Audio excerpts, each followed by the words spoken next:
ಸ್ನೇಹಿತರೆ ನಮಸ್ತೆ. ನೀತಿ ಮೀಡಿಯಾಗೆ ಪ್ರೀತಿಯ ಸ್ವಾಗತ. ಗೆಳೆಯರೇ, ಅದೇಕೋ ಮುಖ್ಯಮಂತ್ರಿ ಕುರ್ಚಿಯಲ್ಲಿ ಕೂತು 2 ತಿಂಗಳು ಕಳೆದರೂ ಡಿ.ಕೆ. ಶಿವಕುಮಾರ್ ಅವರಿಗೆ ಗ್ರಹಗತಿಗಳೇ ಆಗಿ ಬರುತ್ತಿಲ್ಲ. ಶಕುನಗಳೇ ಸರಿ ಹೊಂದುತ್ತಿಲ್ಲ. ಸವಾಲುಗಳ ಗುಡ್ಡದ ಭೂತ ಎದುರು ನಿಂತು ಬೆದರಿಸುತ್ತಿದೆ. ಸಂಕಷ್ಟಗಳ ಸರಮಾಲೆ ನಿದ್ದೆ ಕದ್ದು ಎದುರಿಸುತ್ತಿದೆ. ಇದರ ನಡುವೆ ಬಂಡೆಯ ಜಂಗಾಬಲವನ್ನೇ ಉಡುಗಿಸುವ ಗುಪ್ತಚರ ವರದಿಯೊಂದು ಸ್ಫೋಟಿಸಿದೆ. ಹಳೆ ಮೈಸೂರು ಭಾಗದ 8-9 ಜಿಲ್ಲೆಗಳಲ್ಲಿ JDS ಗ್ರಾಫ್ ಒಂದೇ ಸಮನೆ ಏರುತ್ತಿದೆ.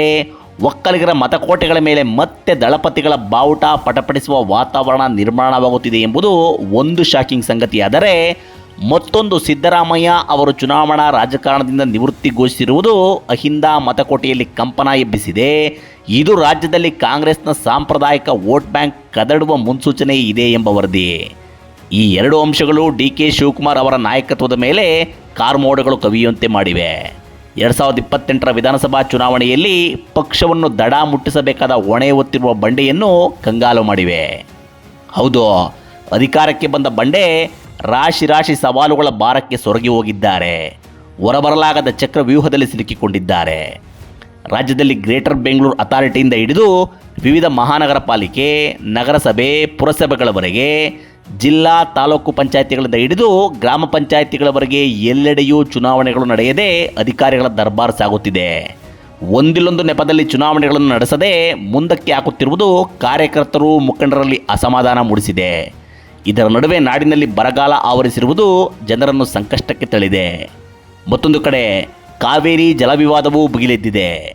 ಪಕ್ಷದ ವಿಚಾರಕ್ಕೆ ಬರುವುದಾದರೆ, ಸಂಪುಟ ವಿಸ್ತರಣೆಯಲ್ಲಿ ಸಚಿವ ಸ್ಥಾನ ತಪ್ಪಿಸಿಕೊಂಡವರು ಒಳಗೊಳಗೆ ಬಂಡಾಯಕ್ಕೆ ಸಿದ್ಧತೆ ಶುರು ಮಾಡಿದ್ದಾರೆ. JDS BJP ದಾರಿ ಹಿಡಿಯುವ ಸೂಚನೆ ಕೊಡುತ್ತಿದ್ದಾರೆ.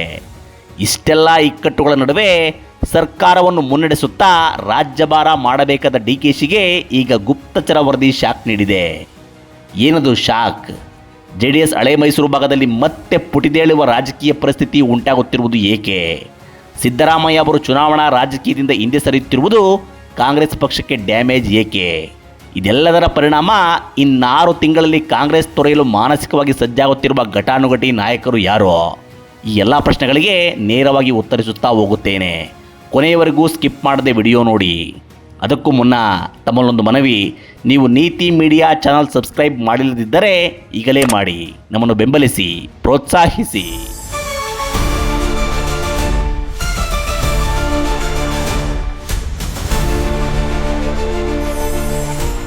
ಸ್ನೇಹಿತರೆ, HD ಕುಮಾರಸ್ವಾಮಿ ಅವರು ರಾಜ್ಯ ರಾಜಕಾರಣದಲ್ಲಿ ಆಕ್ಟಿವ್ ಆಗುತ್ತಿದ್ದಂತೆಯೇ JDS ಫಿನಿಕ್ಸ್ನಂತೆ ಮೇಲೆದ್ದಿದೆ.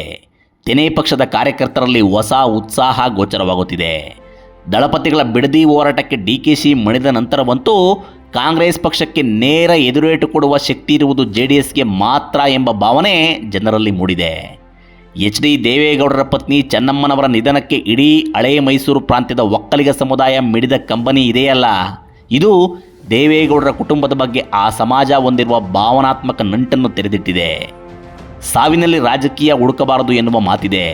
ಆದರೆ ರಾಜಕೀಯ ಕುಟುಂಬಗಳು ಸಾವಿನ ಸಿಂಪತಿ ಮೇಲೆಯೇ ಗೆಲುವಿನ ಬೆಳೆ ತೆಗೆಯುವುದು ಅರಗಿಸಿಕೊಳ್ಳಲಾಗದ ಕಠೋರ ಸತ್ಯ. ರಾಜ್ಯ ಮತ್ತು ದೇಶದಲ್ಲಿ ಸಾವಿನ ಸೆಂಟಿಮೆಂಟ್ ವರ್ಕೌಟ್ ಆಗುತ್ತಿರುವುದರಿಂದಲೇ ರಾಜಕೀಯ ಪಕ್ಷಗಳು ಚುನಾವಣೆಗಳು ಮತ್ತು ಉಪಚುನಾವಣೆಗಳಲ್ಲಿ ಅದರ ಲಾಭ ಎತ್ತುತ್ತಿರುವುದು. ಚೆನ್ನಮ್ಮನವರ ಸಾವಿನ ವಿಚಾರವನ್ನು ದಳಪತಿಗಳು ರಾಜಕೀಯಕ್ಕೆ ಬಳಸಿಕೊಳ್ಳದಿರಬಹುದು. ಆದರೆ ಆ ಸಾಧ್ವಿಯ ಸಾವಿನ ನೋವು ಹಳೆ ಮೈಸೂರು ಭಾಗದ ಜಿಲ್ಲೆಗಳ ಪ್ರತಿ ಒಕ್ಕಲಿಗ ಕುಟುಂಬಗಳನ್ನು ತಟ್ಟಿದೆ. ಆ ತಾಯಿಯ ಮೇಲೆ ದೇವೇಗೌಡರ ಕುಟುಂಬ ಇಟ್ಟಿದ್ದ ಪ್ರೀತಿ, ಮಮಕಾರ, ಅನುಬಂಧ ಎಲ್ಲರನ್ನೂ ಆರ್ದ್ರಗೊಳಿಸಿದೆ. ಒಬ್ಬ ಹೆಣ್ಣಿಗೆ, ಒಬ್ಬ ತಾಯಿಗೆ ಕುಟುಂಬವೊಂದು ಇಷ್ಟು ಗೌರವ ಕೊಡುತ್ತದೆ, ಆ ತಾಯಿಯೊಂದಿಗೆ ಇಷ್ಟು ಅಟ್ಯಾಚ್ಮೆಂಟ್ ಹೊಂದಿದೆ, ಆಕೆಯ ಕಾರಣಕ್ಕೆ ಇಷ್ಟು ಹೆಣ್ಗರುಳು ಹೊಂದಿದೆ ಎನ್ನುವ ಭಾವನೆ ದೇವೇಗೌಡರು ಮತ್ತು ಚೆನ್ನಮ್ಮನವರ ಆದರ್ಶ ದಾಂಪತ್ಯ ರಾಜ್ಯದಲ್ಲಿ ಮನೆ ಮನೆಯ ಚರ್ಚೆಯ ವಿಷಯವಾಗಿದೆ. ಇದು ದಳಪತಿಗಳ ಕುಟುಂಬದ ಬಗ್ಗೆ ಸಹಜವಾಗಿಯೇ ಸಿಂಪತಿ ಮೂಡಿಸಿ ರಾಜಕೀಯ ಲಾಭಕ್ಕೂ ಕಾರಣವಾಗುವಂತೆ ಕಾಣುತ್ತಿದೆ. ಚೆನ್ನಮ್ಮನವರ ಅಂತಿಮ ಯಾತ್ರೆ ಮತ್ತು ಪುಣ್ಯತಿಥಿ ಕಾರ್ಯಕ್ರಮಕ್ಕೆ ಹರಿದು ಬಂದ ಜನಸಾಗರ ಯಾರಿಗೆ ಯಾವ ಸಂದೇಶ ತಲುಪಿಸಬೇಕೋ ತಲುಪಿಸಿದೆ. ಅದರಲ್ಲೂ ಮಂಡ್ಯ, ಹಾಸನ, ಮೈಸೂರು, ತುಮಕೂರು, ಬೆಂಗಳೂರು ಗ್ರಾಮಾಂತರ, ರಾಮನಗರದಿಂದ ಚಿಕ್ಕಬಳ್ಳಾಪುರ, ಕೋಲಾರದವರೆಗೂ ಒಕ್ಕಲಿಗ ಬಾಹುಳ್ಯದ ಪ್ರದೇಶದಲ್ಲಿ ದಳಪತಿಗಳ ಬಗ್ಗೆ ಅನುಕಂಪದ ಅಲೆ ಎದ್ದು ಕಾಣುತ್ತಿದೆ. ದೇವೇಗೌಡರು ತಮ್ಮ ಸುದೀರ್ಘ 65 ವರ್ಷಗಳ ರಾಜಕಾರಣದಲ್ಲಿ ಕೇವಲ ಬೆರಳೆಣಿಕೆಯ ವರ್ಷಗಳು ಮಾತ್ರ ಅಧಿಕಾರದಲ್ಲಿದ್ದರು ಎಂಬ ಅಂಶ ಮತ್ತೆ ಮುನ್ನೆಲೆಗೆ ಬಂದಿರುವುದು ಎಚ್.ಡಿ. ಕುಮಾರಸ್ವಾಮಿ ಅವರು ಮುಖ್ಯಮಂತ್ರಿಯಾದ ಅಲ್ಪಾವಧಿಯಲ್ಲಿ ಕ್ರಾಂತಿಕಾರಿ ಆಡಳಿತ ನೀಡಿದರೂ ಅವರಿಗೆ ರಾಜಕೀಯವಾಗಿ ಅನ್ಯಾಯವಾಗಿದೆ ಎಂಬ ಭಾವನೆ ಒಕ್ಕಲಿಗ ಸಮುದಾಯದಲ್ಲಿ ಮೂಡುತ್ತಿರುವುದು JDS ಗ್ರಾಫು ಮತ್ತೆ ಮೇಲೇಳುವಂತೆ ಮಾಡಿದೆ. ಯಾರು ಏನೇ ಹೇಳಿದರೂ ರಾಜ್ಯದಲ್ಲಿ JDS ಪಕ್ಷಕ್ಕೆ ನಿಷ್ಠಾವಂತ ಕಾರ್ಯಕರ್ತರ ಪಡೆ ಇದೆ. BJPಗೆ ಹೇಗೆ ಫಲಾಪೇಕ್ಷೆ ಇಲ್ಲದೆ ದುಡಿಯುವ ದೇವದುರ್ಲಭ ಕಾರ್ಯಕರ್ತರ ಸಮೂಹವಿದೆಯೋ ಅದೇ ರೀತಿ JDSಗೂ ಪಕ್ಷಕ್ಕಾಗಿ ಪ್ರಾಣ ಕೊಡುವ ಜನ ಇದ್ದಾರೆ. ಅದರಲ್ಲೂ ಒಕ್ಕಲಿಗ ಮತ ಬ್ಯಾಂಕ್ ಮತ್ತೆ ದಳಪತಿಗಳ ಪರ ಜಮೆಯಾಗತೊಡಗಿದೆ. DKC CM ಆದ ನಂತರವೂ ಆ ಸಮುದಾಯದ ಮನಸ್ಥಿತಿ ಬಂಡೆ ಪರ ವಾಲುತ್ತಿಲ್ಲ.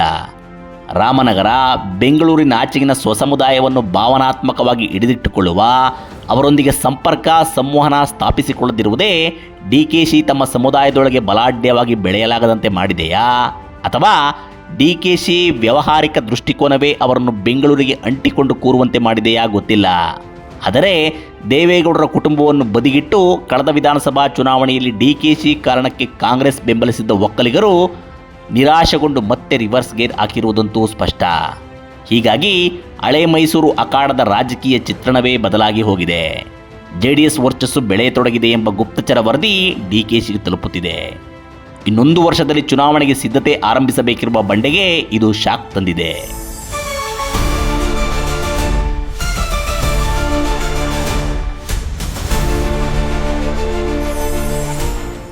ಗೆಳೆಯರೇ, ಸಿದ್ದರಾಮಯ್ಯ ಅವರು ಚುನಾವಣಾ ರಾಜಕೀಯದಿಂದ ನಿವೃತ್ತಿ ಘೋಷಿಸಿರುವುದು DKCಗೆ ಮಾತ್ರವಲ್ಲ, ರಾಜ್ಯದಲ್ಲಿ ಕಾಂಗ್ರೆಸ್ ಪಕ್ಷಕ್ಕೆ ಹೊಡೆತ ಕೊಡುವಂತಿದೆ. ಸಿದ್ದು ಕೈಪಕ್ಷಕ್ಕೆ ಬಂದ 19 ವರ್ಷಗಳಲ್ಲಿ ಕಾಂಗ್ರೆಸ್ ಪಕ್ಷದ ಸಾಂಪ್ರದಾಯಿಕ ಮತ ಬ್ಯಾಂಕ್ ಆದ ಅಹಿಂದ ಸಮುದಾಯಗಳನ್ನು ಜತನದಿಂದ ಕಾಪಾಡಿಕೊಂಡಿದ್ದರು. ರಾಜ್ಯ ಕಾಂಗ್ರೆಸ್ನಲ್ಲಿ SM ಕೃಷ್ಣ ಅಧ್ಯಾಯ ಮುಗಿದ ನಂತರ ಅಲ್ಲಿ ಒಂದು ರೀತಿಯ ನಾಯಕತ್ವ ನಿರ್ವಾತ ಆವರಿಸಿಕೊಂಡಿತ್ತು. ಹೊಸ ಸೋಷಿಯಲ್ ಇಂಜಿನಿಯರಿಂಗಾಗಿ ಪಕ್ಷ ಕಾಯುತ್ತಿತ್ತು. ಇಂತಹ ಪರಿಸ್ಥಿತಿಯಲ್ಲಿ ಅಲ್ಲಿಗೆ ಕಾಲಿಟ್ಟ ಸಿದ್ದು ಹಿಂದುಳಿದ ಸಮುದಾಯಗಳನ್ನು ಆಕರ್ಷಿಸಿದರು. ಅಲ್ಪಸಂಖ್ಯಾತ ದಲಿತ ಮತ ಬ್ಯಾಂಕ್ ಉಳಿಸಿಕೊಂಡು ಅವುಗಳ ಜೊತೆಗೆ ಇನ್ನಿತರ ತಳ ಸಮುದಾಯಗಳ ಬೆಸುಗೆ ಹಾಕಿದರು. ಪರಿಣಾಮ 2013ರಲ್ಲಿ ಕಾಂಗ್ರೆಸ್ ಸಿದ್ದು ನಾಯಕತ್ವದಲ್ಲಿ ಅಧಿಕಾರಕ್ಕೆ ಬಂತು. ಈ ಸಂದರ್ಭದಲ್ಲಿ ಅವರು ಸರಣಿ ಭಾಗ್ಯದ ಯೋಜನೆಗಳ ಹೊಳೆ ಹರಿಸಿ ತಮ್ಮನ್ನು ಬೆಂಬಲಿಸಿದ ಸಮುದಾಯಗಳ ಮನೆಗಳನ್ನು ಮುಟ್ಟಿದರು. ಅಹಿಂದ ನಾಯಕರ ಕೋಟೆಯನ್ನೇ ತಮ್ಮ ಸುತ್ತ ಕಟ್ಟಿಕೊಂಡು ಬಲಾಢ್ಯರಾದರು. Satish Jarkiholi, HC Mahadevappa, Zameer Ahmed, KN Rajanna, RB Timmapur, Santosh Lad ಹೀಗೆ ಸಾಲು ಸಾಲು ಅಹಿಂದ ನಾಯಕರನ್ನು ಜೊತೆಗಿಟ್ಟುಕೊಂಡು ಪಕ್ಷದ ಮೇಲೆ ಹಿಡಿತ ಸಾಧಿಸಿದರು. ಆದರೆ 2023ರಲ್ಲಿ ಮತ್ತೆ ಅಧಿಕಾರ ಹಿಡಿದ ಸಿದ್ದರಾಮಯ್ಯ ದುರ್ಬಲರಂತೆ ಕಂಡುಬಂದರು. ಅಹಿಂದಾಪರ ನಾಯಕರಾಗಿ ಮುಂದುವರೆದರೂ ಹಿಂದೆ ಇದ್ದ ಗಡುಸುತನ ಕಾಣೆಯಾಯಿತು. 3 ವರ್ಷಗಳಲ್ಲಿ ಅವರು ದಿನದಿಂದ ದಿನಕ್ಕೆ ಸರ್ಕಾರ ಮತ್ತು ಪಕ್ಷದ ಮೇಲೆ ಹಿಡಿತ ಕಳೆದುಕೊಳ್ಳುತ್ತಲೇ ಬಂದರು. ಪರಿಣಾಮ ಸಿದ್ದು ಪಡೆಯಲಿದ್ದ ಅಹಿಂದ ನಾಯಕರು ಒಳಗಿಂದೊಳಗೆ ತಮ್ಮ ನಾಯಕನ ಕೋಟೆಯನ್ನು ದುರ್ಬಲಗೊಳಿಸಿದರು. ಇದರ ಪರಿಣಾಮ ಸಣ್ಣ ಪ್ರತಿರೋಧವನ್ನು ತೋರದೆ DKCಗೆ ಅಧಿಕಾರ ಬಿಟ್ಟುಕೊಡಬೇಕಾಯಿತು. ಸಿದ್ದು ಅಧಿಕಾರ ಕಳೆದುಕೊಳ್ಳುತ್ತಲೇ ಈಗ ಅವರ ಜೊತೆ ಇದ್ದ ಅಹಿಂದ ನಾಯಕರು ದಿಕ್ಕಾಪಾಲಾಗುತ್ತಿದ್ದಾರೆ. ತಮ್ಮ ರಾಜಕೀಯ ಭವಿಷ್ಯಕ್ಕೆ ಪೂರಕವಾಗುವ ನಿರ್ಣಯ ತೆಗೆದುಕೊಳ್ಳಲು ಮುಂದಾಗಿದ್ದಾರೆ. ಸಿದ್ದರಾಮಯ್ಯ ಬಣ ಛಿದ್ರವಾಗಿದೆ. ಅವರ ಬೆಂಬಲಕ್ಕಿದ್ದ ಅಹಿಂದ ನಾಯಕರ ಪಡೆ ಒಡೆದು ಹೋಳಾಗಿದೆ. ಆ ಪಡೆಯ ಫ್ರಂಟ್ ರನ್ನರ್ ಆಗಿದ್ದ ಸತೀಶ್ ಜಾರಕಿಹೊಳಿಯವರೇ ಸಿದ್ದು ಅವರಿಂದ ದೂರವಾಗಿದ್ದಾರೆ. ಜಮೀರ್ ಅಹ್ಮದ್ ಮತ್ತು KN ರಾಜಣ್ಣ JDS ಸೇರಲು ತುದಿಗಾಲ ಮೇಲೆ ನಿಂತಿದ್ದಾರೆ. ಸಂತೋಷ್ ಲಾಡ್, HC ಮಹದೇವಪ್ಪ ಸೇರಿ ಅನೇಕರು ಹೊಸ ದಾರಿಯ ಹುಡುಕಾಟದಲ್ಲಿದ್ದಾರೆ. ಹೀಗಿರುವಾಗ ಸಿದ್ದರಾಮಯ್ಯ ಹಠಾತ್ ಚುನಾವಣಾ ರಾಜಕೀಯದಿಂದ ನಿವೃತ್ತಿ ಘೋಷಿಸಿರುವುದು ಸಿದ್ದು ಬೆಂಬಲಿಗ ಪಡೆಯಲಿದ್ದ ಅಹಿಂದ ಶಾಸಕರ ವಲಯದಲ್ಲಿ ಕೋಲಾಹಲ ಎಬ್ಬಿಸಿದೆ. ನಂಬಿದ ನಾಯಕನ ರಾಜಕೀಯ ಕಾಲಘಟ್ಟ ಮುಗಿದಿದೆ ಎಂಬ ಲೆಕ್ಕಾಚಾರದಲ್ಲಿ ಅವರೆಲ್ಲ ಹೊಸ ನಾಯಕತ್ವ ಅರಸುವ, ತಮಗೆ ಅನುಕೂಲವಾಗುವ ಕಡೆ ಪಕ್ಷಾಂತರವ ಮಾಡುವ ಮನಸ್ಥಿತಿಗೆ ಬರುತ್ತಿದ್ದಾರೆ. ಪರಿಣಾಮ DKC ಸರ್ಕಾರ ಕೆಲವೇ ತಿಂಗಳಲ್ಲಿ ಶೇಕ್ ಆದರೂ ಆಶ್ಚರ್ಯವಿಲ್ಲ ಎಂಬಂತಾಗಿದೆ. ಏನಾಗುತ್ತದೋ ಕಾದು ನೋಡೋಣ. ಇದಾಗಿತ್ತು ಇವತ್ತಿನ ವಿಶೇಷ. ಮತ್ತೊಂದು ವಿಡಿಯೋದೊಂದಿಗೆ ಬರುತ್ತೇನೆ. ನಮಸ್ಕಾರ.